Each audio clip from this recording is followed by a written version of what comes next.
So let's go into Forza Horizon. Are there vast open spaces that are boring and unutilised?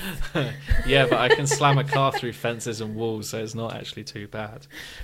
Yeah, Forza Horizon 4. I've been playing it for a little bit. It's not really my thing. Not really a racing. You've never really been a racing. Sonic racing maybe, but Yes, Sonic Racing, Mario F1? Kart's pretty good. F1, yeah. that's true. My crashes and driving on F1 is legendary in the YouTube comments section. Yeah, if you want to check that out, go to definitely. our No, please YouTube. don't. It's an embarrassment. Yeah, so it's my first proper Horizon game. Yeah, first proper Horizon game. I think I played the original Forza for a bit, but apart from that, not really too much. Yeah, it's a really good game. Really, really good game. Why? The $1 million question. I think it's because it strips back a lot of the problems that maybe a game like Drive Club and Gran Turismo has, where it's like, oh yeah, you need to do this race, wait for it to load. Okay, you've done the race, you didn't do quite as well. Let's reload it again. Let's do it again. Okay, you've done a few races, but you've only got 45 out of 50 wheels that twirl around your head. You need another 5. Horizon just lets you drive. Drive and drive and drive. And some people might see this as a negative, but even if you don't win the races, that's all right. That's fine. Just crack on. Just keep cracking on. So they still give you extra stuff to do, even if you haven't won the races. Yeah, it's like a strange driving RPG. I mean, I'm sorry if people have played Horizon and this is really old to you, but it's new to me. But, you know, whatever you do in the game, you earn influence. Influence is basically your XP because, you know, if you're on Instagram, apparently you get influence or something like that. It's what the cool kids do on social media. So you earn all this influence points, and then when you get to a certain amount of points at each stage, you unlock more stuff, more jumps, more stunts that you can do, more races, more rally races, street racing, speed tests, all this. There's a lot of sort events of stuff that you can do and get involved with. And the idea is you've come to the Horizon Festival, which takes place in a really weird kind of northeast England / Edinburgh type location. So kind of squished down. Yeah, version of it's not like the UK. It's not the UK. It's literally like Yorkshire and Edinburgh, kind of like clumped together. But it's fine. It's absolutely fine. I think it's fine for the third time. So the idea is you start in summer, you earn enough influence points to go to autumn or fall, depending on where you live. Then you go to winter, then you go to spring. That's kind of your progression. The weather makes a big difference, obviously, to your driving.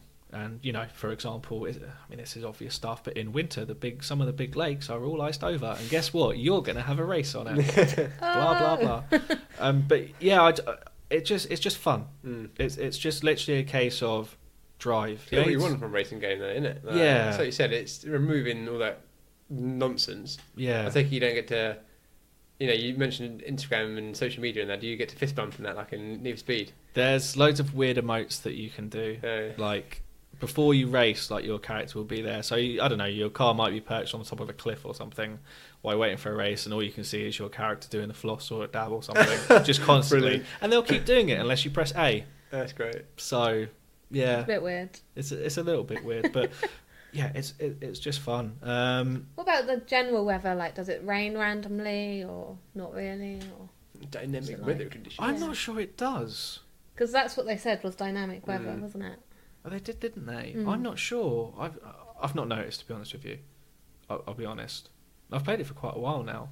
It has rained and stuff, but it almost felt a little bit scripted. I've not been driving from one place to another, and it's just rained. I don't think, but I might be wrong. I might not just have noticed that. One of the coolest parts of the game, and again, this might be in the old games, is where you race, but not against cars. So I don't want to spoil too much, but the first kind of big kind of race, you race a giant hovercraft. Really? Yeah. And there's other ones as you go forward. That one was really cool because when it's a little bit scripted, but it's like you'll jump over the hovercraft at points where you'll take different things, and those things are really cool. Really, really cool. So is this a game we should be purchasing? Or You should get Game Pass. get the Game It's Pass? on Game Pass. So it's not worth just buying on its own? I think it is.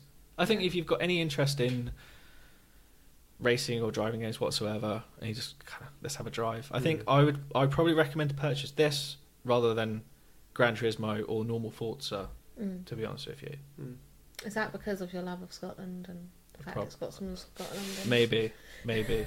One thing I do want to point out actually with it is microtransactions. Has it got them? I thought so, because during the game you get these things called super spin wheel tokens. So immediately I'm like, oh, here we go. Here we are. Give me a couple of these. We'll spin this wheel, and oh look, I've won a mini or something like that. So I did a bit of digging, and I went looking to see how bad the microtransactions in Forza Horizon 4 are. Turns out there are none. Really? Absolutely So no none. microtransactions? No, you earn super wheel spins and... Is it super wheel spins? Super spins and super wheel spins. Something like, anyway, there's two different types. You get more from one than you do the other. They're all earned in-game. That's good. That's nice. By completing certain events or whatever. So I don't... It looks to me like further down the line there is scope to add it in. But right now it's not. The only kind of add-ons are DLC for car packs, which you expect. Yeah, and you don't need, because unless if you're a car fanatic, yeah, fine. Knock yourself out, pay $7.99 for whatever it is. But there's hundreds of cars in the base game. So I think you've even got what was it? The independent trading company.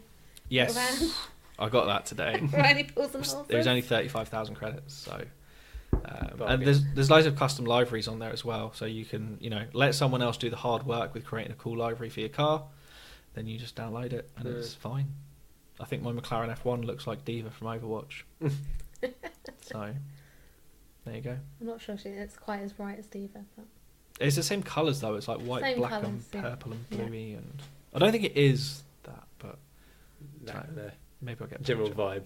Yeah, that kind of Japanesey neon type thing. But no, it is a very, very good game. I would highly recommend it. I'm curious to see if they reuse the assets for the new Fable game that they are rumoured to be making. Rumoured. Yeah. So, obviously, have you been playing with a steering wheel or controller? Just a controller. Controller. I've forgotten how good the Xbox One's triggers are, to be honest with you. Yeah. They're really not sensitive, but you can feel everything. Really? In those triggers, yeah. They're much more, because there's vibration in each individual trigger, whereas it's not on the DualShock 4 or the... I don't know, I guess there is on the Switch, because they've got the Switch is even more... Yeah, mate, Switch's got full-on rumble everything. Yeah. But I'm not sure about that. Yeah, no, I forgot how good the Xbox One's rumble actually was in the triggers. That makes a big difference, I think. Yeah. So do you miss not having a steering wheel? It would be much better with a steering wheel, but I think that's kind of obvious. It's like saying it's an expensive playing tennis would be better with a tennis racket. It's kind of like that, Yeah. But even with a controller, it's fine. I'm terrible at driving, but I'm slowly starting to get the hang of it. So, although the faster the car, the worse I am. But there you go. But it's fun. Yeah, it's a good game. It's a good game.